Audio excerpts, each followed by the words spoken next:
sometimes it's hard to fit a yoga practice in with all the different sports you might engage in, such as running, cycling, whatever. So this is a yoga practice you can do at home, preferably after a short workout of like 30 minutes. So grab your mat, grab maybe a strap or a chair, and let's get started.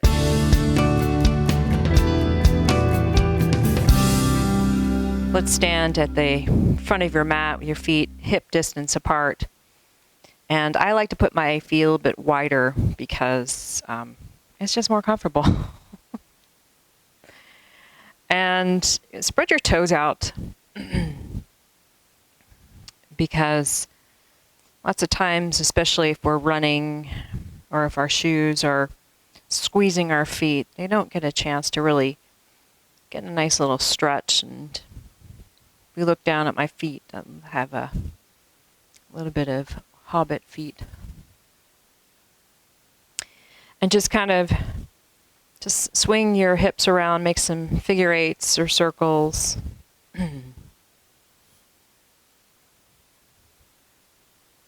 So anytime I come back from a run, I'm pretty jazzed up. And even though I ran just before this, it took me about 45 minutes to set up the right shot. So if I don't get the right angle, then whatever. But lots of times it just takes me a while to kind of get out of that hyper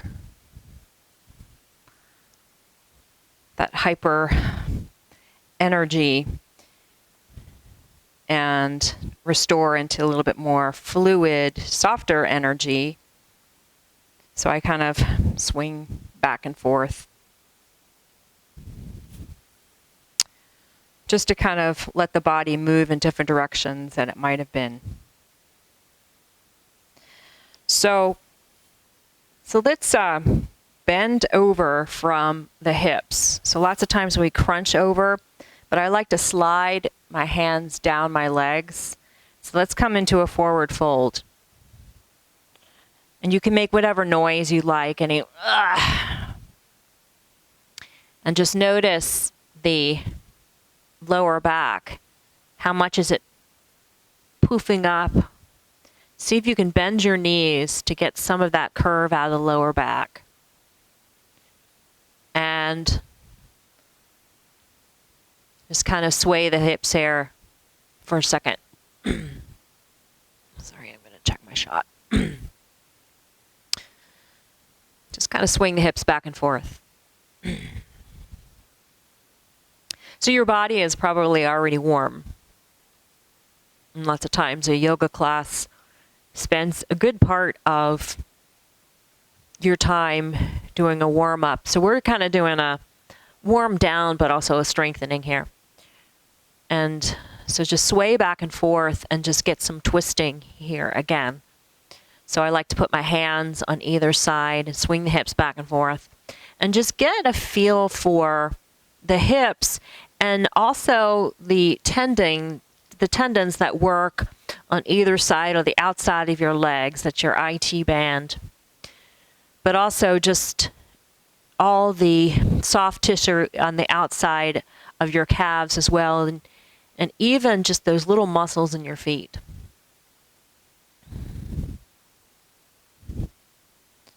And then to get a little bit more of the twist, you can twist to one side and grab the outside of your foot. Again, bending your knees if you can't reach your feet. Or you can use some blocks if you have those. And so I like to grab the outside of my foot and do a little bit of pull. And you should feel a little bit of pulling on the outside of your arm and even your lat muscles. So I'll show on the other side.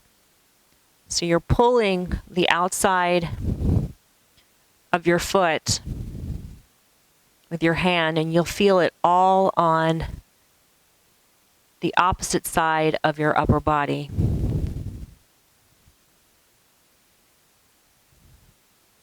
So this feels kind of good to get a little bit of twisting, a little bit of forward folds. We're going to focus a little bit more on core and some back bends in the second half. Let's just get a feel for just moving our bodies in different ways than just those lateral movements. So now from here, bend your knees a lot, and then just step back with your right foot. All right, so we're not going to stay here long. So this is just going to sort of give us a little bit of movement here. So step back, plant your toes, and then spring back up. So we're stepping back and springing back up.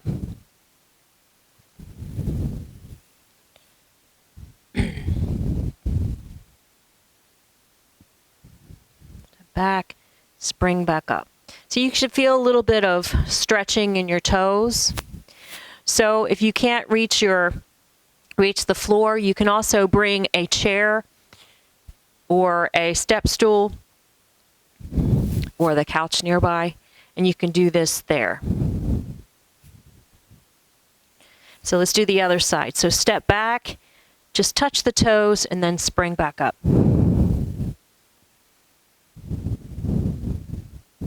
So if you notice that this sort of is part of a running motion, because you're really, it's the process of pushing off with this foot.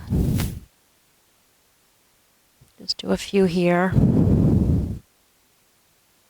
And let's come back to our forward fold and then just kind of twist back and forth.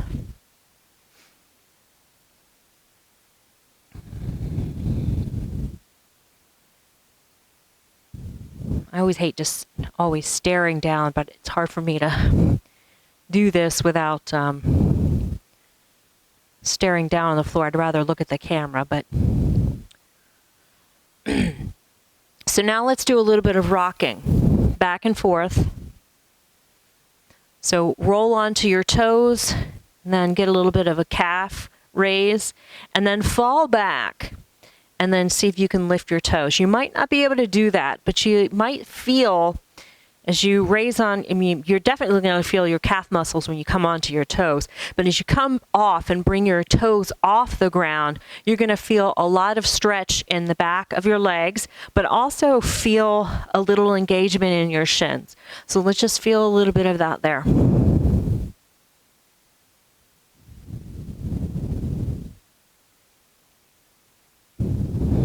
So I actually like to do this sometimes early in the morning when my body's feeling just a little cranky and creaky, as it does at the age of 54. And then just come back into stillness and then just get a little bit of shake again. So you can shake it out or you can twist it out.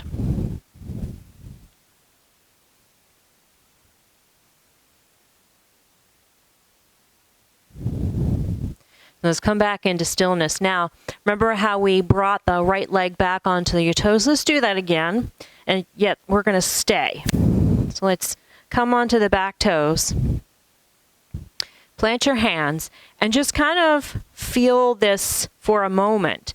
And just get a stable distance so you're not really straining here. And now rock back and forth here. And what I like to do is I like to rock the toes of the back foot a lot,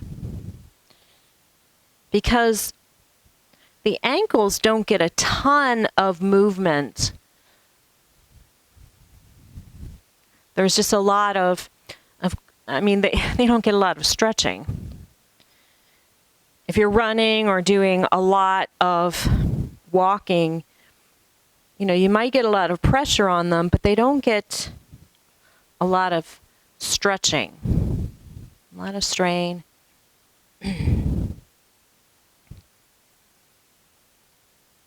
So now you'll probably feel a little bit of your psoas. So your psoas, your iliopsoas is going to be the front of your hip. So you'll probably feel that.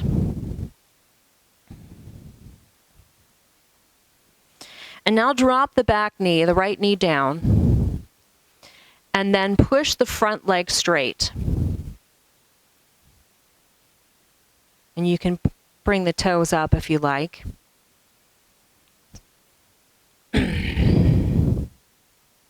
So we're just going to kind of rock back and forth. So you're not coming all the way down onto your heels. We're just getting some movement back.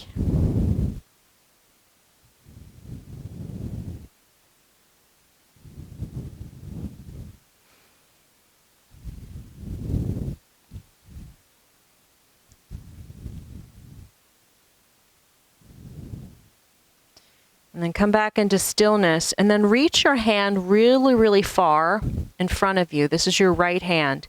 And let's come into a twist. And you're probably not going to feel too much of a twist at first. So we're going to stay here a while.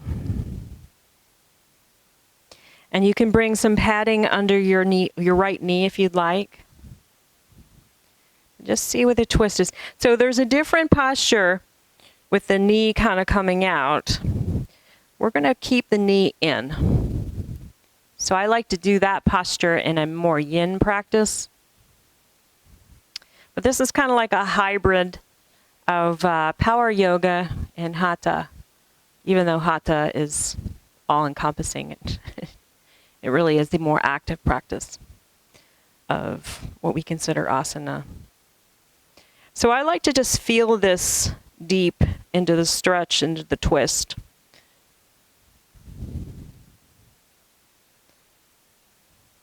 And if it's too much pressure in your hand, you can come onto your fingertips and not lean so much into the right arm. But just feel the top of the hip getting a nice stretch. So my back toes are still tucked. If I untuck them, see what happens if you untuck the back toes and now try to press your knee off the mat. So press into the top of your foot. So now you feel an engagement here.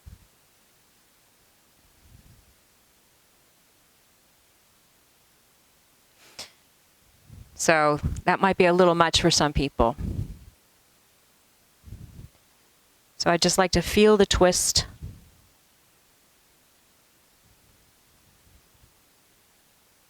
And then come back to the middle.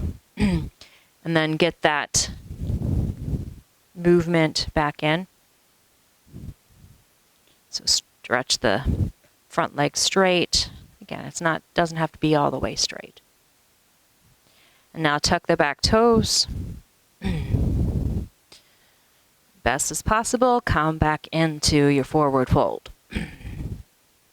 Shift your weight back and forth.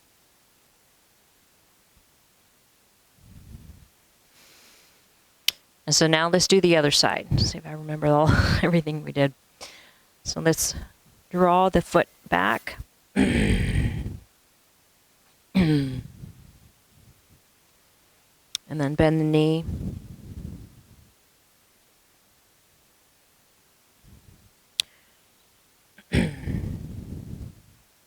So just get a feel here. I never remember what I do in my own yoga practice from one side to the next. So because I didn't write this one down, this is basically what I did this morning. I apologize if I don't do completely everything. I should have written it down. When I normally teach a formal yoga class, I have everything sequenced and everything, but this is just a feel-good post-run strength class.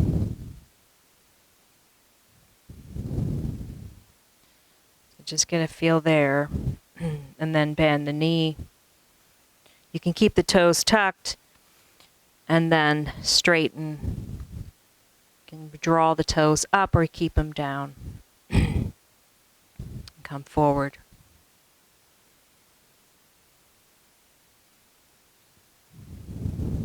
Forward. Straighten. I mean, you might want to stay in the hamstring stretch, and that might be fine.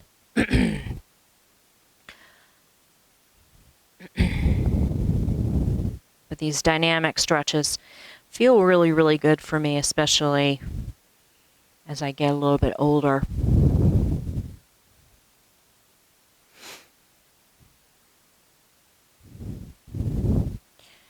And now let's bring the left hand, a lot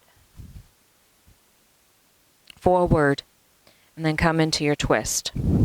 And watch the left shoulder, because lots of times we creep the shoulder up like this. That's why I don't have the hand here, because lots of times we do this little number. If you bring your hand further out, you really can't cheat too much, and also gives you a nice twist, in my opinion. So I still have the back toes tucked. And just get this nice twist. It's not forceful. I mean, you can, I know in yoga classes you'll do this, the prayer twist and everything, but that's not necessary right now. Not necessary every day to do the hardest version of each posture.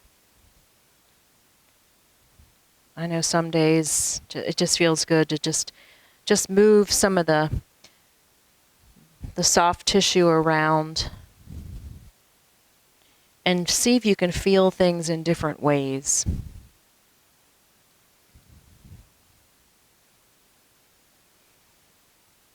And sometimes when you're not doing they call the fullest expression of the pose, the body actually tends to relax. And that's really what you want to be doing in most of your yoga practice, is how well can you engage in each posture and still have that sense of relaxation. And there's a time for tension and a time for relaxation. So now let's come back to center and then just feel that really nice hip stretch. You might even feel a little bit of a hamstring stretch here. And then again, if you want to untuck the toes and then press the knee off the ground, you can do that.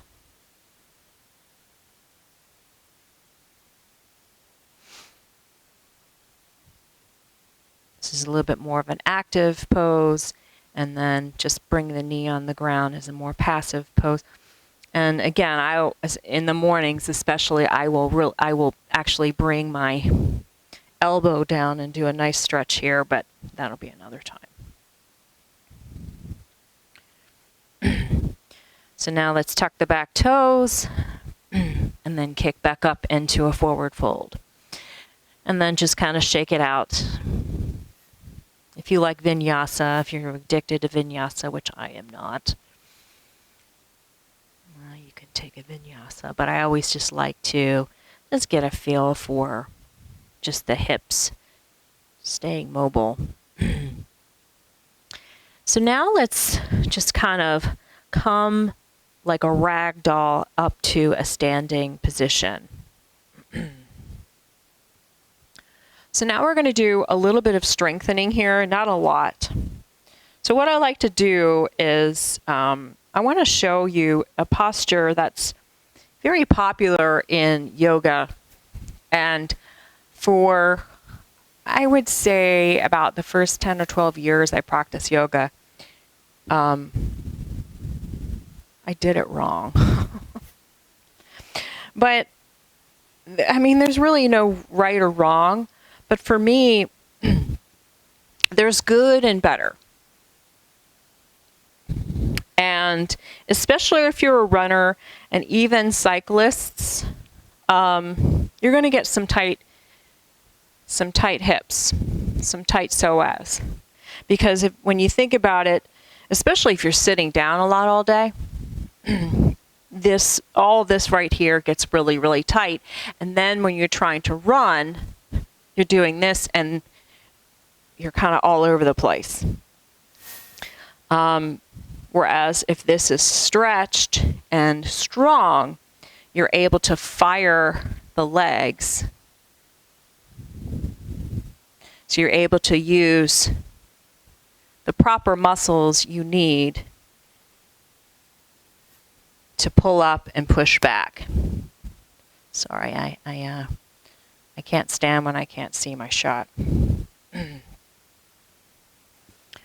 So anyway, so it's called Warrior One. And again, it depends upon what yoga school that your instructor or you have been to. Warrior One is they call it different things. They do it different ways. But this is one that I like to do mostly because I did it wrong. And now that I do it differently, it feels really, really good for my hips and my lazy butt. So find a comfortable distance for your feet. Okay. Now just take a step back. So take your right foot back. Just take it back. So now let's stand here for a moment and just notice how far your feet are apart. And again, people will talk about alignment and all this other stuff. Don't listen to that right now. Let's just find the proper engagement of what's supposed to be engaged. Now, in this posture, what I will do right now is, let's see if I remember how I did this. So bring your left hand around to your right side of your body and clasp your left hand with your right. Okay? So that will open up your chest. Now notice that the back foot is pretty active. So you're not leaning in. So lots of times we put too much emphasis in the front leg. But we're going to work on the back leg in this posture right now. So press into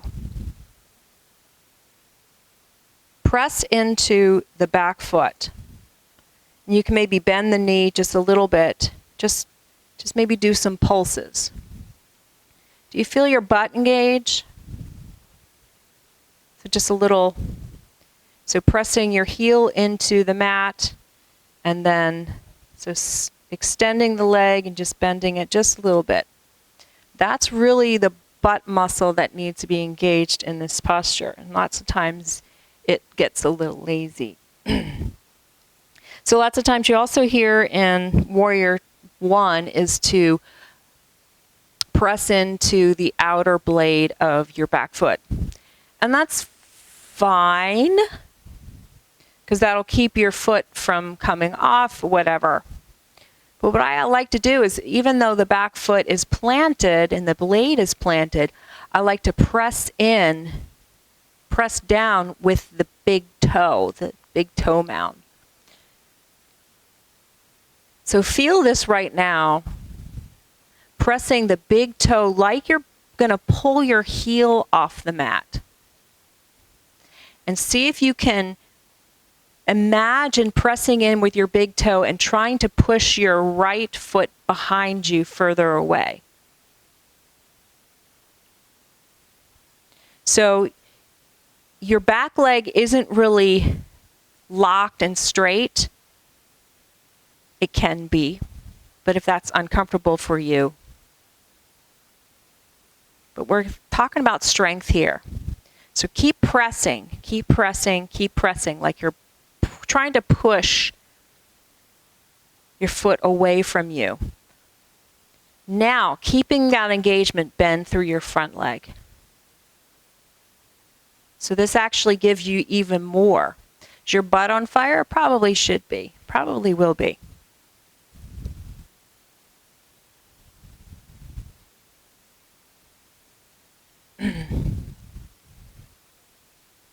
So that's all the distance you need between your front. I mean, you can get a lot more if you step further.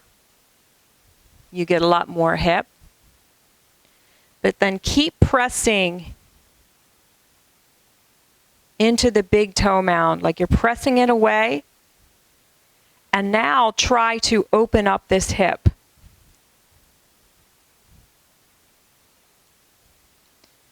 So what that means is you're trying to maybe take the top of your pelvis and arch back just a little bit. Okay? Now, that's probably pretty tired, so let's move on to the other side. Oh, my battery's running low. So, let's try this again, the other side. So lots of times we take this from a forward fold or from an upward dog or downward dog, whatever, but we're just doing this from standing just so you can not put so much pressure on the width of the feet. So let's just step back as comfortable as you'd like it to be, okay? So again, just try not to make the feet like train tracks, or maybe like train tracks, not like a balance beam. So you're putting a lot of weight into the back foot. Let's get that feel. So again, the common cue is to press into the outer blade. You can do that. But then do some pulses. It's just a little bit. So pressing the heel in, maybe bending the knee just a little bit. Take your right hand, bring it around, clasp with the left. That just opens our shoulders here.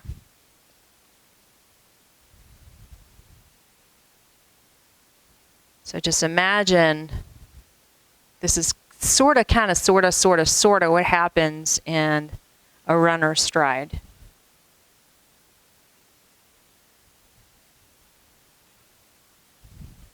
And then bring it straight, but not really locked. It doesn't have to be locked.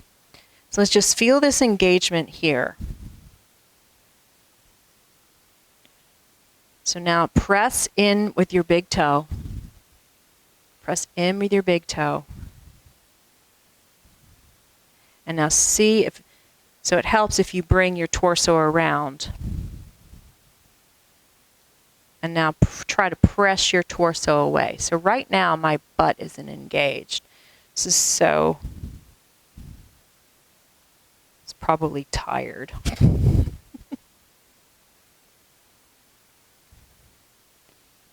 So pretend like you're coming off on your big toe. There we go. So you're trying to push off on your big toe, pressing it in and like you're pushing off. You're trying to take your heel off the mat, but you're not quite. Now try to push it away.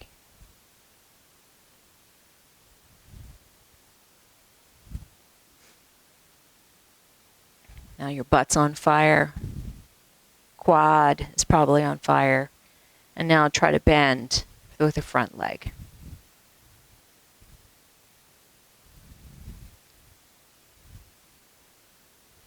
Keep the engagement. Lots of times we drop forward. So we're here, take the top of the pelvis, try to pull it back. So that way you're going to feel the iliopsoas open up. Still push into your big toe, push it away. Ew. And now step back. All right. So how's that good? Feel good, Mike? I told Mike I'd give him a shout out. All right, so now let's get down onto the floor and adjust the camera angle a little bit. One thing I like to work on is backbends. And when you hear backbends, you think Cirque du Soleil or something like that. But backbends, we do them all the time. We kind of did a version of a backbend when we were doing Warrior 1. But let's, oops, sorry. Excuse me. So let's come on to, let's come on to your mat. And if you've ever taken a Bikram class, they do a good long version of backbends, and I used to love it. So we're going to be doing sort of like that. So you can put your hands clasped on your mat, and you can kind of rest your forehead on the mat if you'd like to.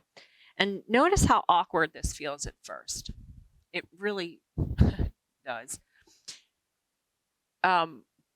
So what I like to do is scoot your hips back.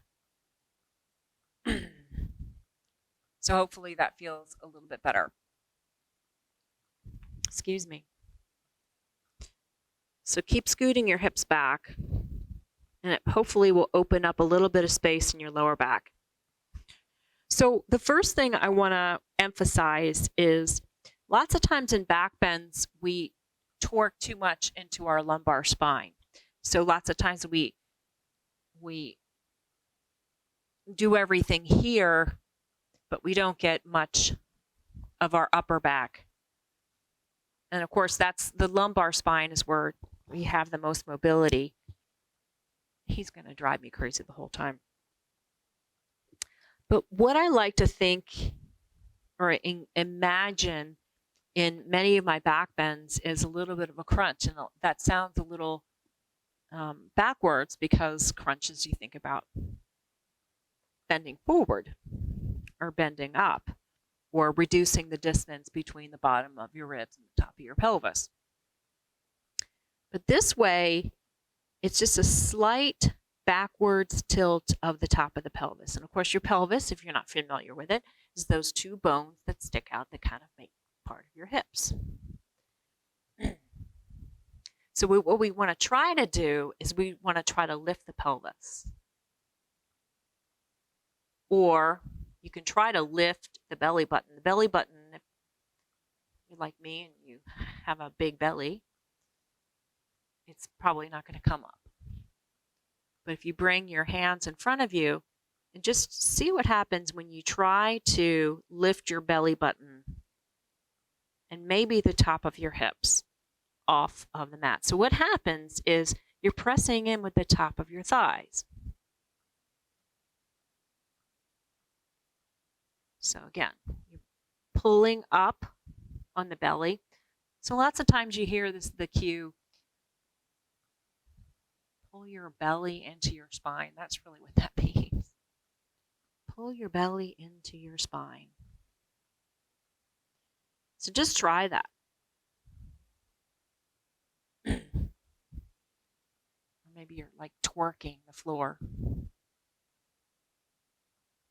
So you should feel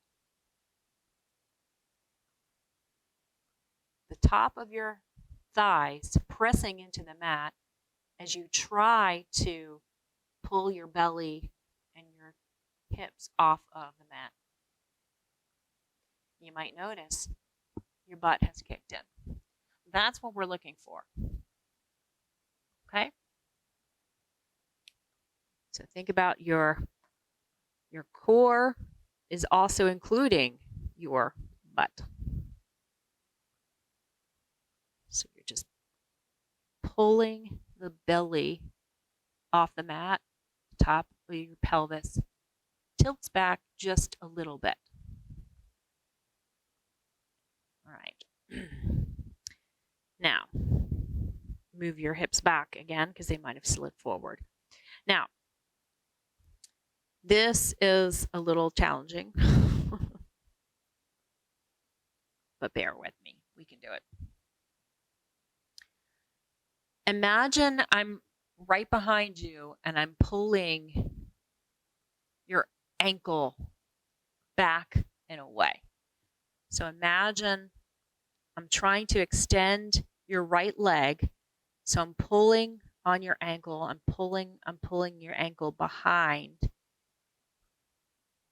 So you're extending the right foot. The entire right leg is getting longer. And now I'm trying to pull it up just a little bit.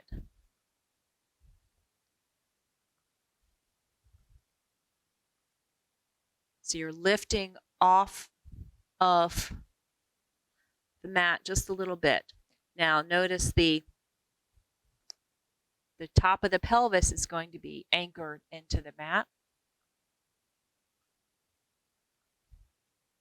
And you're not lifting far, just a little bit. Your butt's probably on fire.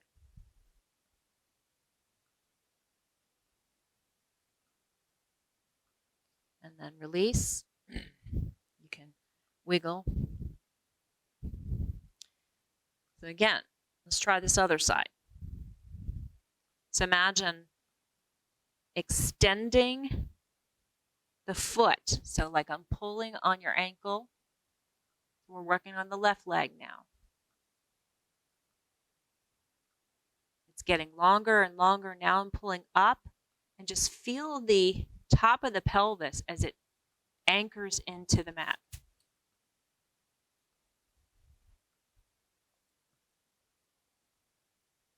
So it's going to anchor.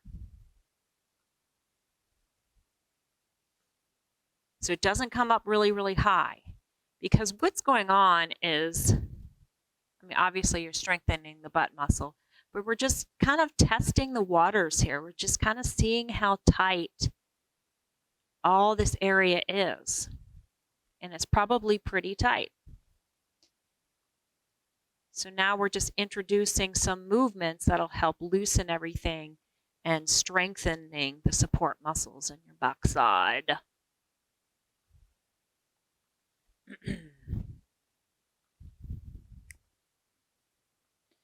So now let's just kind of windshield wiper, because sometimes we will feel a little bit of strain in the lower back just by testing the waters here. So now let's continue with this. So let's try a bow. He's staring at me. No, go away. Go away. Go get your chewy. Go get your chewy. This is why I haven't been able to do it, because of this puppy. So bring your right hand and try to grab your ankle. So if you've got a strap or a sock or a belt, you can grab that.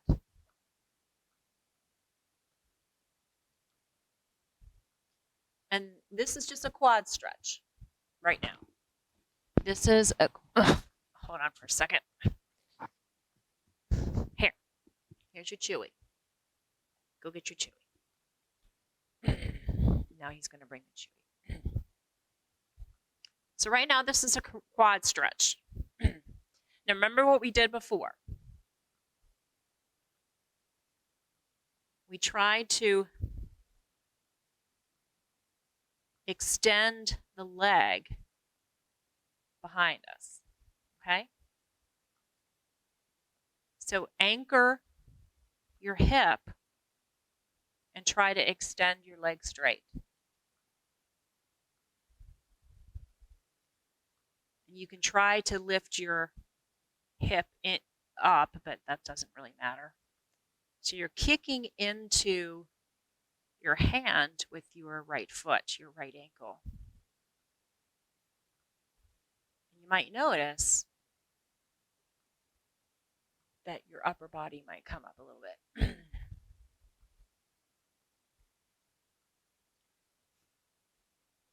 So kick in. You can plant first the top of your hip. Kick in.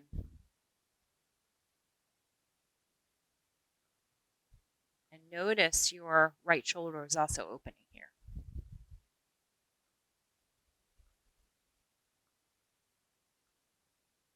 So you can make this a vinyasa. You can inhale, kick in, exhale. Actually, it should be opposite. Inhale, and then exhale, kick in. And then just kind of shake that out. And move on the other side. Ooh. Oh.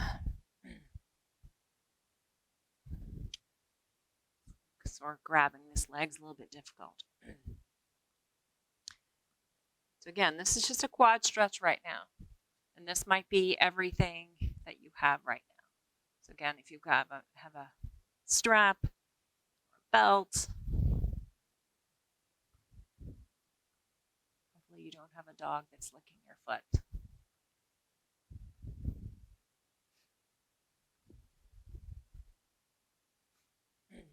So I like to just wiggle this back and forth,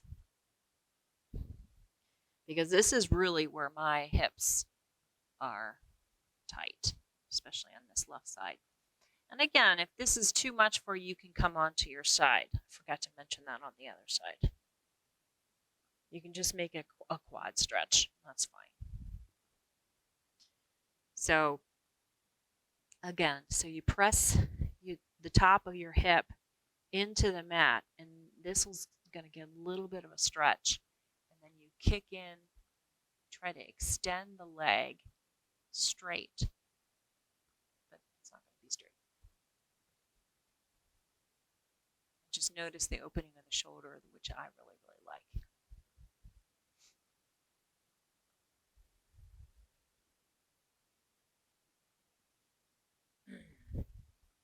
Stop.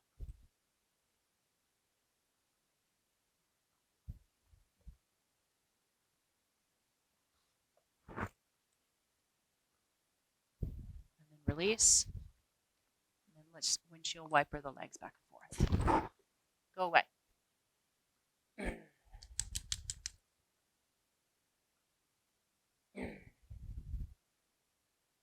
Okay, remember that core gesture that we were doing.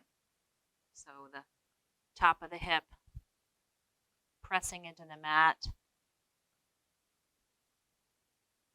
We're going to do that again, except now we're going to engage the upper body. So draw the hands. So anytime you see Cobra, you see your hands all over the place. So let's just find a good position for your hands so you're not making your arms do everything, but you're also not putting too much pressure into your shoulders, because lots of times we get a shoulder impingement because we're making this all about pressing rather than the core engagement.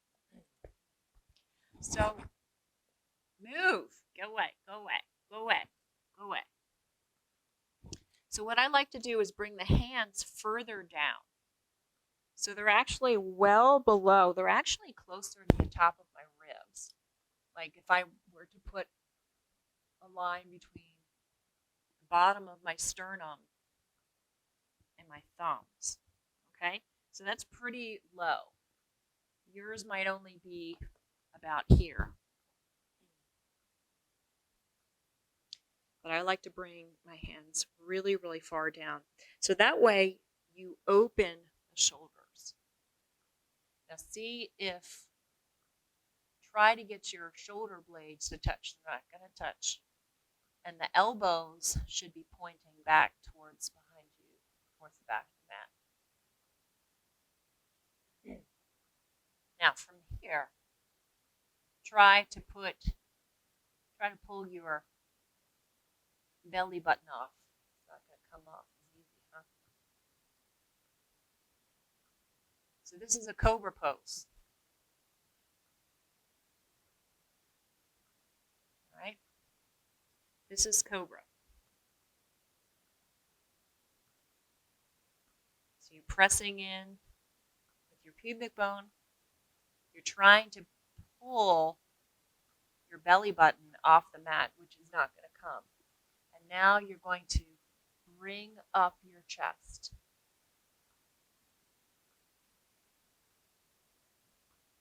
Come down. So again, Cobra Pose starts right here.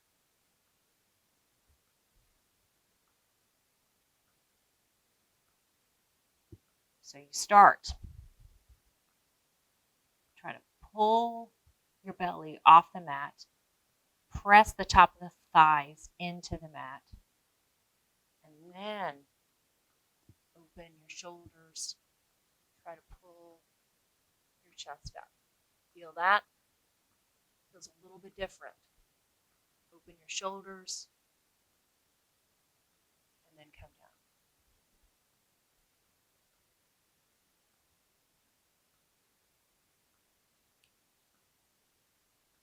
Obviously you can relax on one cheek, but I have microphone and a dog.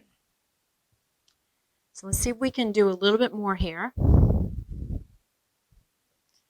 So we have engaged our butt muscles. We've kind of stretched our legs.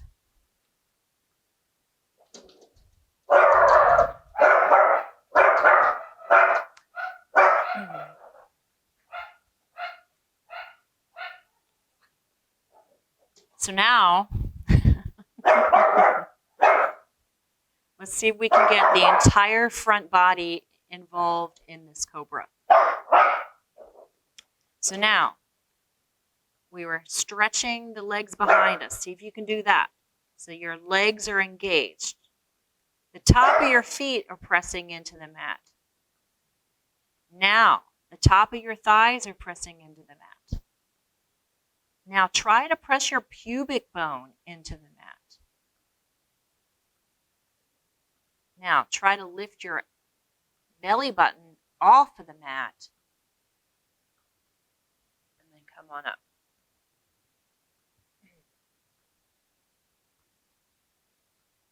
So the legs are really engaged. Top of the thighs pressing in. Pubic bone pressing in. Core is working. The back body is really strong. Open the shoulders, open the chest, and now release.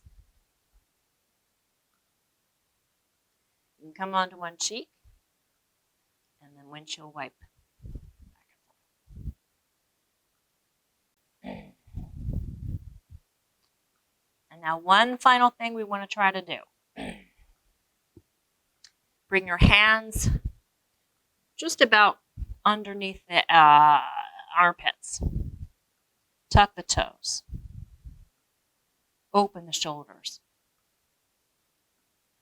Like you're going to do the cobra again, except your toes are tucked. Now, engage your core by pulling your navel in.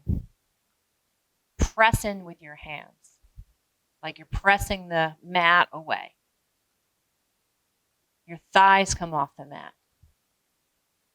Now, inhale.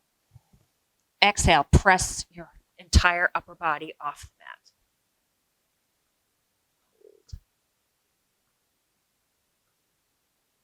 And then release. Come onto your knees. Woo!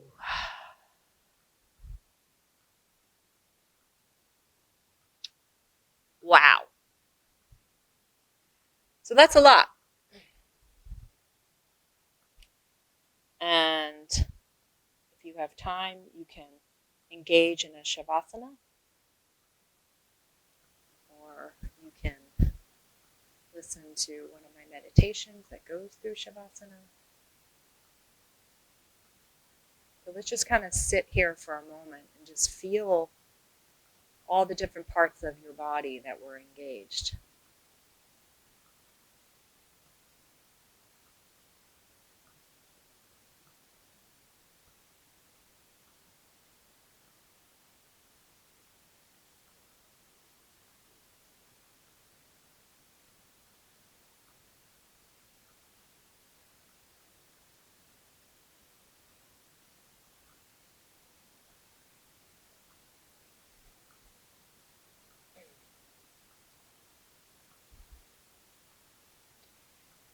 And so it's important for you to really notice the different parts of your body, especially on your yoga mat, because the yoga mat is a great way to really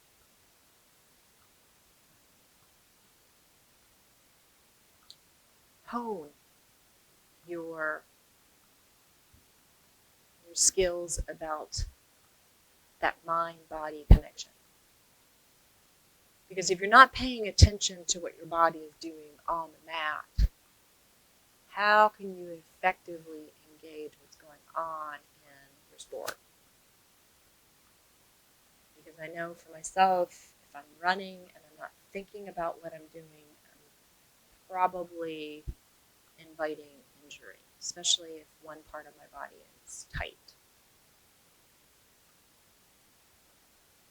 So practicing very basic postures such as warrior one will help you just sort of notice the imbalances that exist in your body, so you can work on those imbalances, and so that way one part of your body isn't working harder than the next, and then again that engages or introduces more injury. So wherever you are in the world, I hope you enjoyed this rather impromptu yoga practice with Charlie. And so again, shout out to Mike for kind of motivating me to record this. I'm sorry it's not as organized as I try to make my yoga practices today, but I want to try to get this out. So take care of yourself. Bye-bye.